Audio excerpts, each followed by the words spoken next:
Hello दोस्तों, आपका free MP study channel पर स्वागत है। इस वीडियो में हम लेकर आ गए हैं कक्षा 12वीं का भौतिक शास्त्र का जो मॉडल पेपर है, जो कि अभी नए नए आए हैं एमपी बोर्ड की तरफ से। ठीक है, तो इनके लिए आप यहाँ पर देखने वाले हैं। इसमें आपके लिए सभी जो प्रश्न आंसर हैं सभी मिलने वाले हैं, तो वीडियो के अंत तक देखते रहिए। आपका समय है 3 घंटे और मार्क रहेगा 70। ठीक है, और टोटल क्वेश्चन है 19 और टोटल प्रिंटेड पेज कितने रहेंगे 13। इस प्रकार से यहाँ पर बताया गया है और यहाँ पर कुछ निर्देश दिए गए हैं, इनके लिए देख लेंगे। ये सभी रहे आपके निर्देश। ठीक है, ये रहे निर्देश, इनके लिए देख लेंगे। इसके बाद हम आगे बढ़ते हैं। तो यहाँ पर देख रहे हैं कि प्रश्न क्रमांक आपका पहला आ चुका है, जिसमें सही विकल्प चुनकर लिखनी है।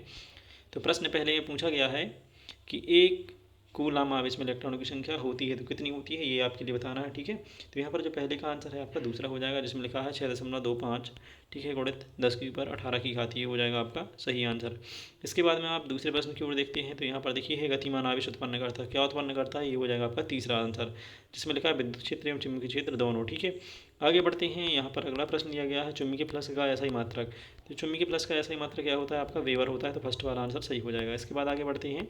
2 नंबर प्रश्न है विद्युत चुंबकीय तरंगों में विद्युत क्षेत्र के परिणामी तथा चुंबकीय क्षेत्र के परिणाम में संबंध क्या है। ठीक है, ये बताना है आपके लिए। तो प्रश्न क्रमांक जो दा है, दा का आपका आंसर हो जाएगा फर्स्ट वाला, बी बराबर E/C। ठीक है, तो ये हो जाएगा इसका आंसर है। इसके बाद आगे बढ़ते हैं।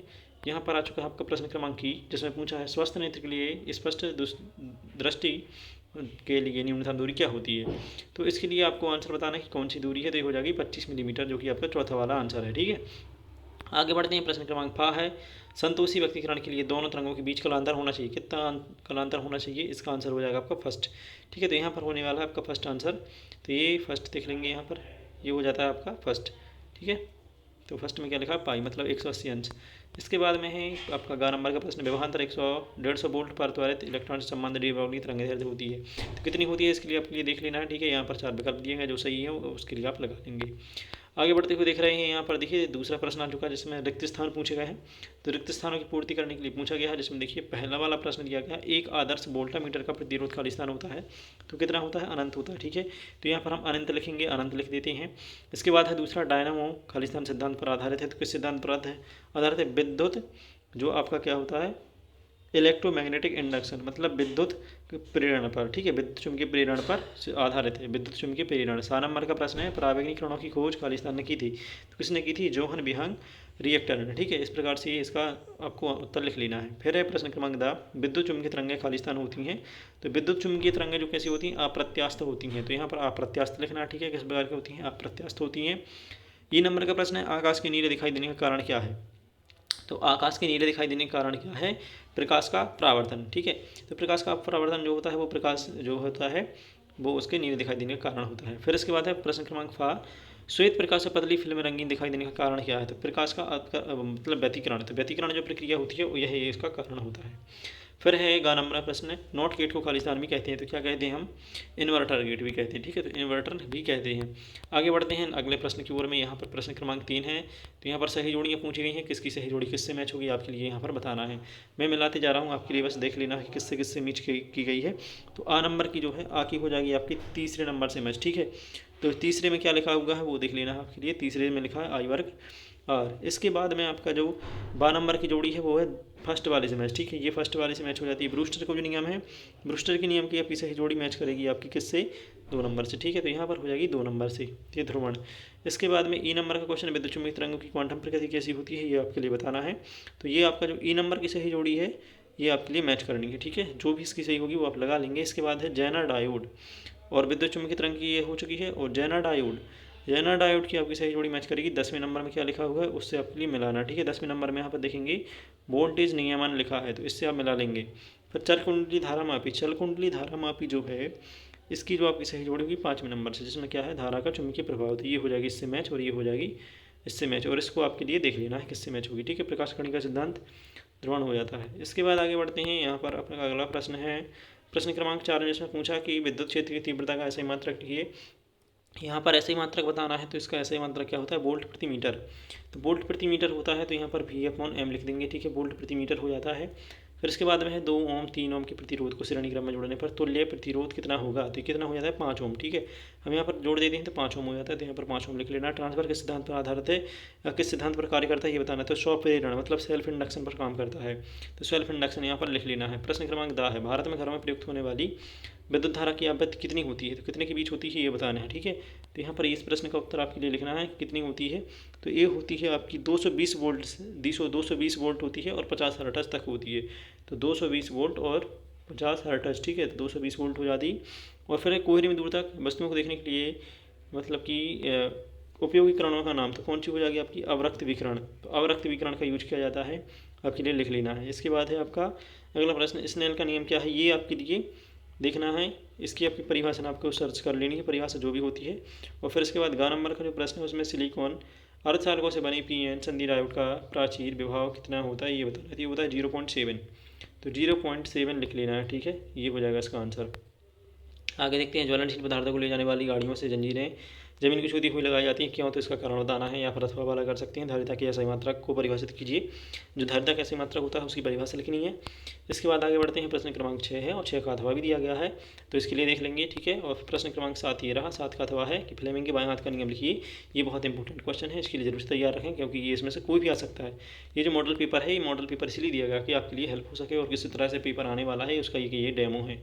ठीक है, फिर इसके बाद है प्रश्न 8, स्वप्रेरण एवं अन्योन्प्रेरण में कोई दो अंतर लिखिए। तो देखिए अंतर वाले आपके लिए वीडियो चैनल पे मिल जाएंगे, सर्च कर लेना है। और साथ में यहाँ पर उसका अथवा दिया गया है कि विद्युत परिपथ को अचानक तोड़ने पर चिंगारी निकलती है, क्यों, तो क्यों निकलती है इसका कारण बताना है। 9वां प्रश्न है, वायु का बुलबुला जल में किस प्रकार व्यवहार करता था क्यों, तो यहाँ पर इसके व्यवहार के बारे में बताना है और क्यों करता है ये भी बताना है। इसके अथवा में प्रश्न है कि लेंस के लिए संयुग्मी फोकस को परिभाषित कीजिए। तो परिभाषित करना है उसका जो संयोगी फोकस होता है। इसके बाद में अगला प्रश्न है कि खतरे के सिग्नल लाल क्यों होते हैं, और उसके अथवा में है प्रकाश के प्रतिकरण तथा विवर्तन में कोई दो अंतर लिखिए।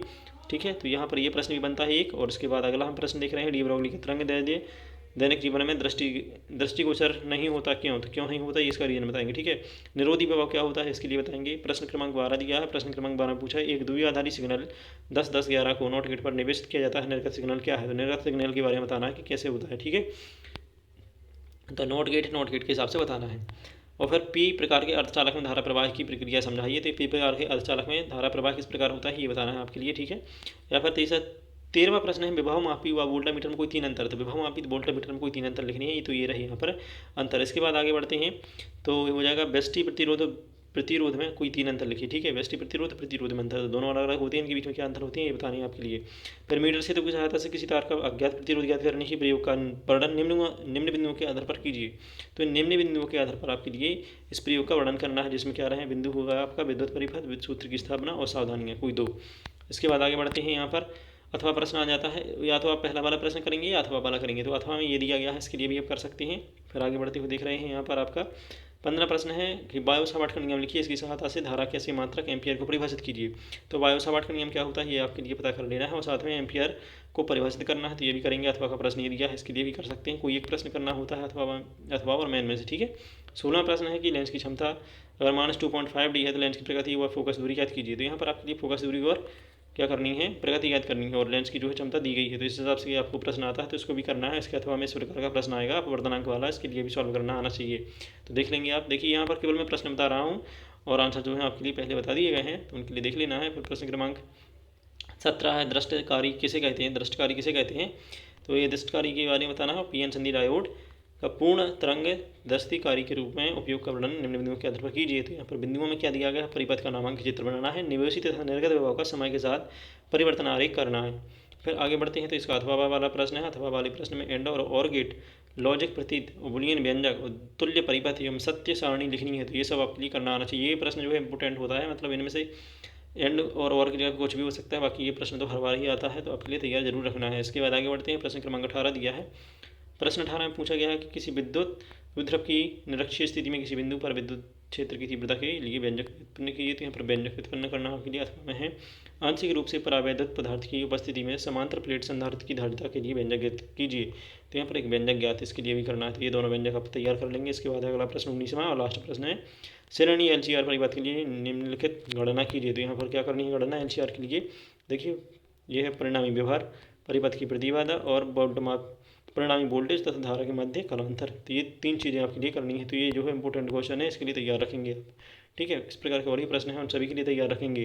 या फिर अथवा वाला कर सकते हैं, दो लंबी धारावाही परिनालिकाओं के अन्योन्य प्रेरकत्व के लिए व्यंजक ज्ञात कीजिए तथा इससे प्रभावित होने वाले कारक लिखिए। तो बस इस प्रकार के ये सभी प्रश्न थे।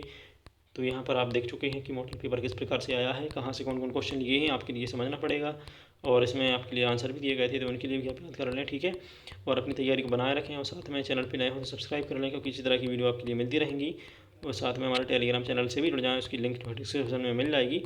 तो वहाँ पर आपके लिए क्या करना है, ये PDF डाउनलोड कर लेनी है, ठीक है। Thank you.